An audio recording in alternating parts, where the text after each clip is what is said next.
Hello guys, apa khabar semua? Di video kali ni Zikridesu vlog is here. So hari ni untuk special content hari ni aku buat sikit tutorial lah pasal menukar air filter dekat LC135.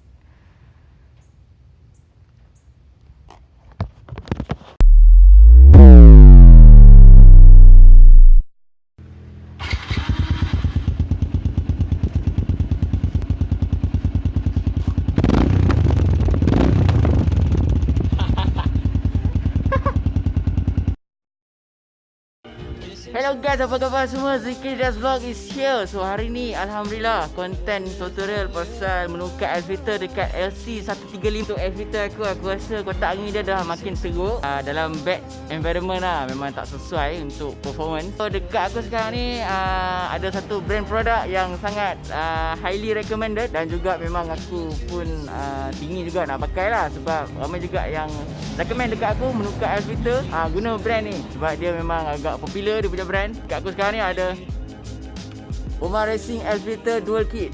Dalam kotak ni didatangkan dengan dual kit lah. Maksudnya ada dua span 5mm. So bila pakai tu jadi 10mm. Sebab apa nak tukar? Macam aku cakap tadi, kondisi punya kotak angin tu sangat teruk. Aku rasa dah 20 kit tu memang udara dah tak bersih lah. Memang tak bersih. Kita tukar pakai umaracingairfilter. Sebab dia punya description dekat atas ni, kalau korang boleh baca ni, dia adalah reversible product. Sebelum aku lupa, untuk range harga air filter dual kit LC135 daripada Umaracing ni, harga yang aku beli dekat online adalah RM38.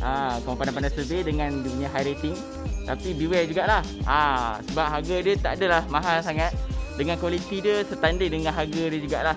So hari ni kita buat layan tutorial sikit menukar air filter dekat LC. Sebelum kita layan tutorial ni sampai habis, kepada yang belum subscribe ke channel aku, korang boleh subscribe channel aku sekarang. Dan juga jangan lupa tinggalkan like dan juga komen. Jika ada sebarang pertanyaan dekat ruangan komen dekat bawah. Jom rolling.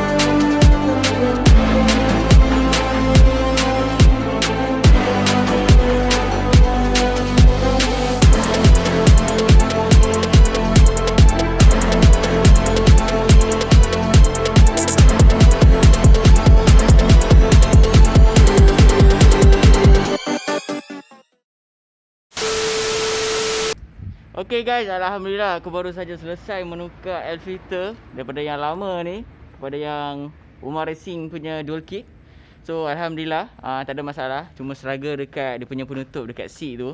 Ni condition yang agak teruk. Masa aku rasa dah hampir setahun lebih lah aku pakai air filter ni.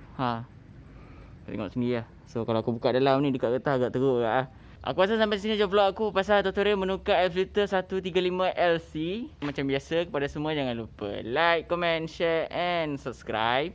Thanks for watching.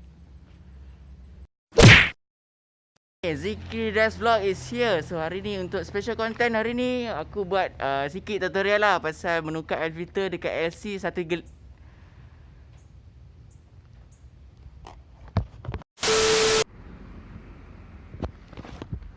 Hello guys, apa khabar semua?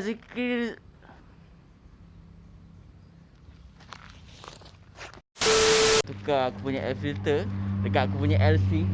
Bising lah sini. So hari ni Zikridesu